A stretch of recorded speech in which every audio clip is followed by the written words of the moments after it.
A few months ago, I was at the Newlands cricket ground in Cape Town, South Africa, and I had only one feeling coming out of it. I wanted to go back. That's it. That's the whole thing. I just wanted to go back. Isn't that the only feeling that you want when you generally experience something? So, when was the last time that you actually had that feeling coming out of an Indian stadium? So, in this video, we're going to explore what are all the issues with Indian stadiums and how we can solve them. Hello, I am your host Karthik, and you're watching Broken by Design series. In this series, we discuss solutions for issues that are right in front of us but never get resolved. Let's dive into it. Firstly, let's start off with a very interesting data point. Did you know that normal Indian cricket matches are taxed at 18%, while IPL matches are taxed at 40%? That's on par with tobacco or alcohol. Now think about it. IPL is considered a sin in India. Don't you think it's weird? Government is just ripping us off because of our affection towards IPL. And the thing that should make you angry is that none of this tax money is going back to venue development fund. It's solely just flowing into the consolidated tax pool that's going into freebies. That's even more sad. So none of the money that you're actually paying is enhancing your own experience as part of the stadium atmosphere. So let's solve this problem step by step, starting off with the user journey, right from booking your tickets. So how do you book tickets? You open the Book My Show app or the District app, and immediately you realize that most of the tickets are sold out. So there's no way to know who actually bought those tickets, were they actually sold, or were they just given out as part of the pass system that the state associations, BCCI, have? We have no way to answer. And no one asks a question, so no one gets an answer. And that's a sad state of affairs. The sadder part is when you're watching the match on the TV, you realize that a lot of these seats are actually empty. Now, where did all these tickets go? Were they not sold? Shouldn't they have been released to the public if no one was claiming it as part of the pass system? That's something to think about. So how do we solve this? First things first, corporate and hospitality block tickets need to be capped at 15%. That's it. Transparent, easy, universal, all stadiums. Next, even before the public sales happens, there needs to be an announcement of the actual number of tickets on sale. And then the new system that we have usually, the digital queue, needs to be a bit more transparent. I show up and I see a lack of people in the queue. Are these actual people? Are these bots? I'm not really sure. There needs to be a better way of vetting this. Another part of the booking experience is that the official timings for ticket sales is usually not announced. One of the reasons cited for this is that people shouldn't end up at the same time on that platform to avoid traffic. Now, this is very, we are in 2026, and I don't think this should be a concern. There should be ways to mitigate that traffic and ensure like there's a digital queue transparency that we establish. So people shouldn't be facing this problem as well. Next step of the journey, arrival and parking. So let's tackle it in two halves. One is the arrival part and then the parking part. Firstly, the arrival. Now, to revamp the entire arrival experience, what I would suggest is make an entire match day out of it. Why do you have to have the event from 7:30 to 11:30? Instead, for the same ticket price, extend it for the entire day so that people can come at 10 a.m. in the morning and still have some experiences, still have some events, still have some activities for the kids as well. I've seen this at Newlands. People with kids can come onto the cricket ground, they can play with their bats and balls, there are events that are conducted, kids win prizes, and all of that to enhance the experience. I've also seen restaurants at the stadium. People can come and have lunch at the venue. There are sit-in restaurants with menus. There are a lot of these other experiences. There are marketing events. You see, the crowd that usually comes in is youth. There are a number of these marketing events, credit card companies, Vodafone, telecom companies coming in, putting up some events there. Why can't we do that here? Now, this also helps organizers generate more revenue and increases the spectator experience. You have that entire day dedicated to that instead of just fitting in that 7:30 to 11:30 slot, right? It enhances your experiences. Have the cricket players organize some fan experience events, make some press conference events also. I don't know. Just revamp the entire experience. Why do we just have to limit it to that 7:30 to 11:30 slot? Another part of the arrival experience, the inconsistent security check. Celebrities are allowed airports while the common person is not allowed. What does the common person do? They store it under a tree, expecting that when they return back from the match, it would stay there, but it's usually robbed because the security people themselves know where the people are hiding the stuff. So it's broken. Why do you need to make this preferential that celebrities are allowed airports but not normal people? Make it consistent, make the messaging consistent that these are the things not allowed, these are the things that are allowed. And in some cases, these are too weird. People are not allowed to take chart papers, people are not allowed to write messages. But we generally constantly see that on TV, that number of people just come up with these anyway.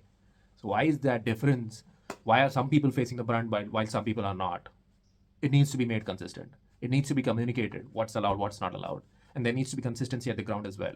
That if things are not allowed, okay, let that be. But if things are actually allowed and there's still some people just asking them to throw it out, then it's broken.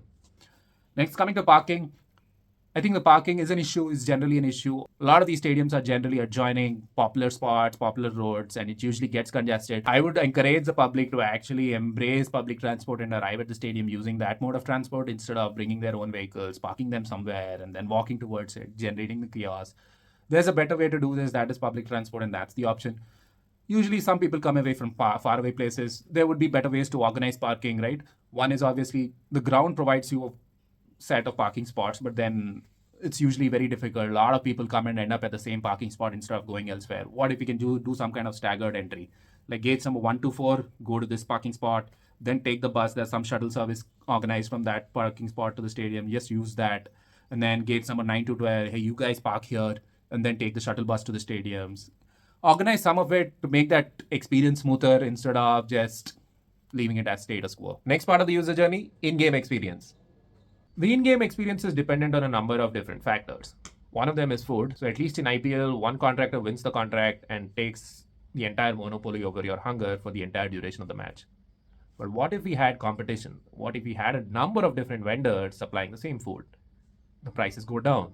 At the same time, the variety also comes up, and you will actually see that a number of these Premier League, the football leagues around the world have done this, and the actual spend per person has increased.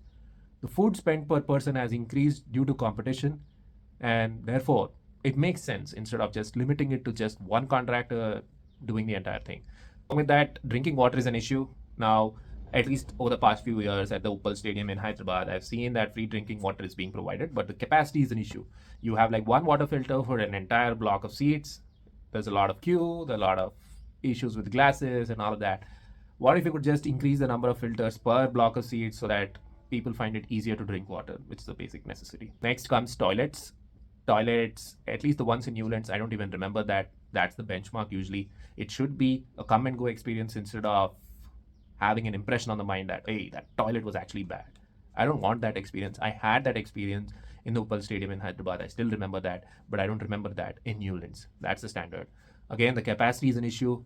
A few toilets for an entire block of seats makes it a big issue. People don't find these, people don't do regular cleaning, and it becomes an issue. Another aspect of the in-game experience is the seating comfort. It's dependent on two different things, the shade and the seats themselves. At least the seats, there are improvements in VIP zones, but the regular seats are as it is for the entire 15 years or so that I've been going to UPL Stadium. When compared that to the shading aspect, over the last 2 years, there have been developments at UPL Stadium. There have been shade covers built onto the side stands, but there are still grounds in India with no shade covers. You can see that in Firoz Shah Kotla, you can see that in Eden Gardens, where there's no shade cover yet, and they still host afternoon matches. The evening matches themselves get very, very uncomfortable for people. Imagine that for afternoon games. It's even more bad. Then comes the last stage of the user experience, which is the exit itself. At least I try to leave the stadium much earlier than the match itself to avoid crowds. Otherwise, it usually takes at least 90 minutes to get out of the stadium and get to the metro station. That shouldn't be the case. Again, think about it from the arrival standpoint. Try to stagger the exit also. Host some events at the end of the match so that people stay back to watch that. Others can just leave before it if they're not that interested. Obviously, the presentation ceremony and all of that go on, but then the presentation ceremony just caters to one side of the ground. The other side has to empty anyway. So if you can just think of staggering that entry, have some events outside also so that people can engage in those events, and people move much slowly to the exit compared to just rushing to the exit. Okay, to summarize, booking should be made transparent, arrival should be manageable, the stadium should be alive even before the match has started, food should actually be good, shade should be there, toilet should not be something that I think about, and arrival should be peaceful. That's all. All of these are simple. After going through the entire user journey, you will realize that you're just a part of the set. You're the supporting actors, the background music to the match. That's all that you are. And therefore, there's no real incentive to enhance your experience as a spectator. The broadcaster wants you to stay at home so that they can play ads to you and make money out of it. Why would they encourage you to come to the stadium and just skip ads? That's not their revenue potential. But they want you there because you are part of the set. And that's all. Think about it. How pathetic is that? Nobody in this entire chain is going to lose money if you had a terrible time. Nobody's income depends on whether you want to come back or not. Therefore, what's the incentive for them to actually enhance your experience? Think about it. Every problem that I went through today has a simple solution. None of it is actually technically difficult. Doesn't need a new stadium either. So how do we do it?